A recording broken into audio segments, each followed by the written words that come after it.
իշխանությունները փորձում էին դրանով են հանրահայտ թեզ առաջ տանել, որ Ղարաբաղյան բանակցությունների ողջ պատմությունը տարբեր տարբերակներով 91, 94, 96, 2008 կամ 10 քանի թվականից վերջ Ղարաբաղը Արցախի պետք է լիներ Ադրբեջանի կազմում եւ այլ, այդ առումով էլ էֆեկտը չստացվեց, ավելին ընդդիմադիրները ես ուշադիր լսում եի արձագանքները անցած շաբաթ եւ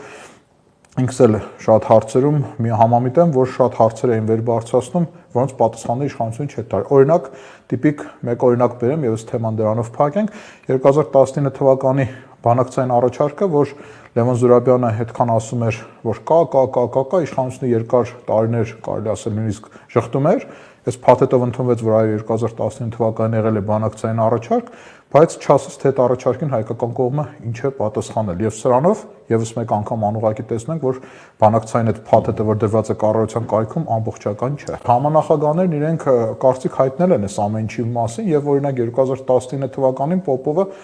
երբ որ մերոնք ասում էին, որ չկա առաջարկ, Պոպովն ասաց եղել է առաջարկ 2019 թվական կարծես մայիսին էր գարնանը